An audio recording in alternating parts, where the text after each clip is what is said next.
Chapter 8. I was beginning to find my own role in the social scene in middle school, and Carmel had a lot to do with it, especially his nickname for me, Computer Head or Compy for short. He meant it as a compliment. I was rational and methodical. When my mind went to work, he imagines lights blinked and tapes whirred, men in white coats with clipboards feeding me punch cards for breakfast. Carmelo saw the benefit of being friends with a nerd and would always sit beside me for every quiz and test, even though I didn't make it easy for him. He must have pulled his share of neck muscles trying to get decent grades. But he still was grateful. In turn, he looked out for me and he wouldn't let me be bullied by anyone. Carmelo was one of the most popular kids at school. He had that special ease of a cute boy, tall with a close-cropped curly hair and dimple on one side when he smiled. He and Eileen, another one of the cool kids, were both good friends of mine, which did wonders for my social standing. Both lived in the Rosedale Mitchin Llama Co-op on the other side of the highway, a notch up from the Bronxdale houses, or several notches if you listen to Titi Judy and Tito Beaton, who lived there too. The gang liked to hang out at my place because my mother, happy to have her kids nearby and under her surveillance, made everyone feel at home. There was never a hint of disapproval about anyone I might choose to invite. All were welcome with plenty of rice and beans to go round. Often, Eileen's stepsisters, Solangela and Myra, came too, even though they were older in high school. They were Mammy's friends as much as mine, endlessly discussing their love life with her. So to me, it sounds like Sonia's mom is very friendly and involved in her life. Mammy, if I invite some kids over tomorrow, can you make your chuletas? I stuck my nose in the refrigerator, taking stock of what we had and what we needed to buy. My mother gave me a look as if I'd just asked her to address the United Nations General Assembly in 5 minutes. For all her willingness to welcome my friends, she remained convinced that she was a lousy cook ever since the Thanksgiving after Pappy died, when she roasted her first turkey with the paper packets of giblets left inside. It was a mystery how someone who never enjoyed cooking made such heavenly pork chops. I was more than happy to handle the shopping and the rest of the preparations. Hosting a party came naturally to me. I loved when the apartment was full of talk and laughter, music and cooking smells.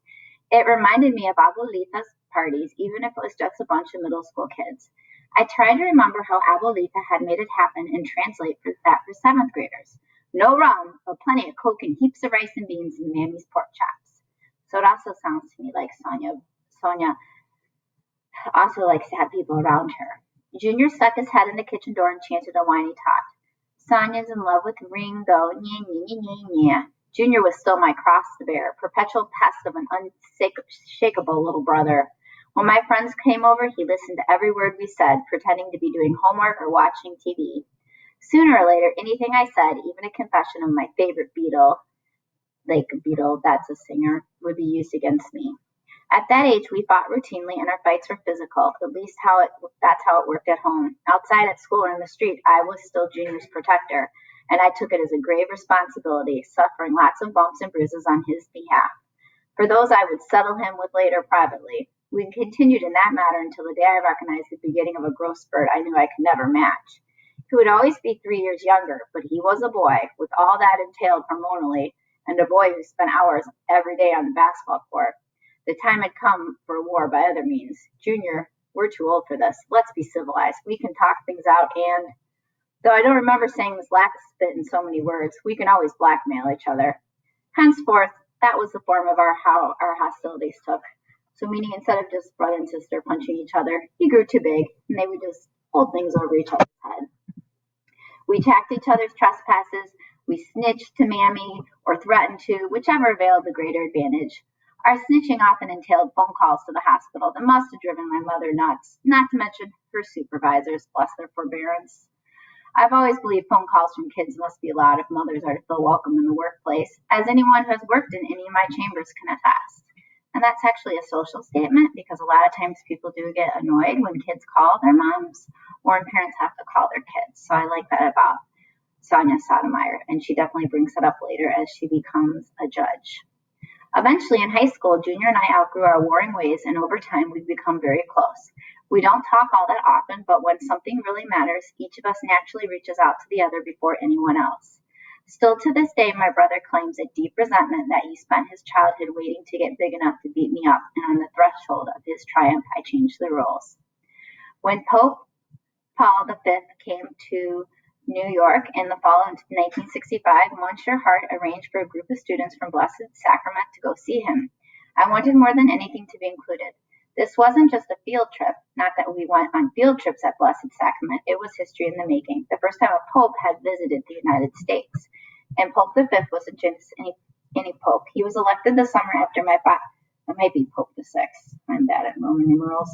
He was elected the summer after my father died, when I had spent so much time reading everything I'd read about him had inspired me. And now once again there were magazines and newspaper articles appearing almost daily, describing the plans for his visit and the ideas he had about ending the war in Vietnam and using the money from disarmament to help poor countries, about dialogues or conversations between religions, and about continuing the work of the Vatican II to make the church more responsive and open to ordinary people. I was often moved and excited by books, but how often does a newspaper article give you chills? I had to look up unfamiliar words, ecumenism, vernacular, but all of his impulses resonated deeply with me. I love this Pope, and resonate means you could feel it in your heart. So I was especially upset and disappointed at not being allowed to see him, though not surprised. Only kids who attended church regularly were included. Ever since Father Dolan had refused to pay a call on my mother in her misery, and my Sunday attendance at Blessed Sacrament Church had altered, I often went to St. Athanasius with Tita Ora instead. That didn't count at Blessed Sacrament, though, and so I would conclude that I had to figure out for myself what really counted. So what was it like? Did you shake hands? Did he talk to you? I interrogated my classmates. Despite the bitterness of exclusion, I was hungry for details. It was a relief to learn that I hadn't missed much. The kids from Blessed Sacrament were among a crowd of thousands, and they saw less than I did on the television. The cameras had followed the Pope through a thronged street in Manhattan, into St. Patrick's, to a meeting with President Johnson, and to a mass at Yankee Stadium. Best of all, they have captured his address on the UN General Assembly. No more war. Never again war. Peace. It is peace that must guide the destinies of people and all of mankind. All in one amazing day. It occurred to me if that I was going to be a lawyer, or who knows, a judge.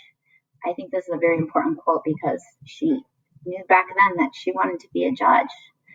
But I don't think she ever thought she'd be a Supreme Court justice.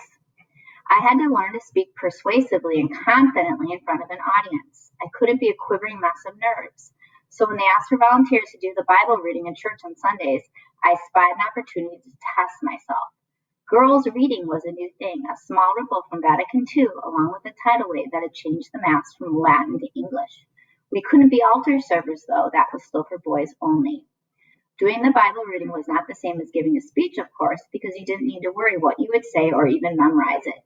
It was a long way from arguing a case in a trial, but a small step in the right direction, and I had to start somewhere. As I walked up the few stone stairs to the pulpit, my knees were buckling. I watched my hand tremble as it came to rest on the banister as if it belonged to someone else. If I couldn't even keep my hand still, what would happen when I opened my mouth to speak? Every pew was packed, rows and rows of faces looking at me, waiting at now seemed for me to make a fool of myself, and I could feel a faint gagging reflex. Suppose I threw up right then and there all over the Bible. I had practiced the night before, read the passage aloud so many times. Would it all be for nothing? Wobbly at first, my voice soon steadied, and so did my knees. The words started to flow. I knew it was important to look up at the end of each sentence, but I didn't dare. The faces terrified me. If I looked in their eyes, I'd be lost, maybe even turn into a pillar of salt. So at the end of each sentence, I looked at the ceiling instead, at the wooden beams marking off rectangular coffers, gold spiral edges, lamps hanging from black metal rings. But soon the weirdness of looking up made me more self-conscious, and I began to worry how this was coming across. Does this kid think she's reading to God? Fortunately, after the next verse or two came inspiration. To avoid the trap of their eyes, I would focus on their foreheads. And before I knew it, I made it down the stairs and back to my seat. I had done it, and I knew I could do it again. I spent 8 years at Blessed Sacrament School, far more than half of my life by the time the last bell of 8th grade rang. Ted Shaw, a high school friend who later became the legal director of the NAACP Legal Defense and Educational Fund, describes Catholic school as his salvation and damnation. It shaped his future but terrified his heart. I identify with this depiction. The Sisters of Charity helped to shape who I am, but there is so much I wouldn't be sad to leave behind. In the mimeograph pamphlet that was our 8th grade yearbook, each child wrote a last will and testament to the life being left behind at Blessed Sacrament. The sisters responded in turn with a few words of prophecy or future predictions about each child. Looking over those pages, I'm struck by how low their expectations were. Of one girl, for instance, it is written that she had hopes of becoming a fashion designer, but we think she'd make a better mother with 6 children. So this is Miss P. I just think that's a sad comment, and I think that Sonia Sotomayor did not like that comment either, which is why it stuck out to her after all these years when she wrote her biography. Sadly, such discouragement, even directed at the many girls, aspired to more traditional occupations like secretaries, which was not unusual. And yet, for a tiny school with very limited resources in a poor neighborhood where many young lives were fatally seduced by drugs or alcohol or cut short by violence, Blessed Sacrament launched so many of my classmates towards a productive and meaningful existence. Success often well beyond those mimeographed prophecies. There is no denying that credit is due to the Sisters of Charity and the discipline they instilled, however roughly. My own yearbook entry surprises me with its self-assurance. I was confident by then even of my own intellect. I, Sonia Sotomayor, being of sound mind and body, do hereby leave my brains to be divided evenly to the incoming class of 8-1, so they will never have to know the wrath of Sister Mary Regina because of lack of knowledge.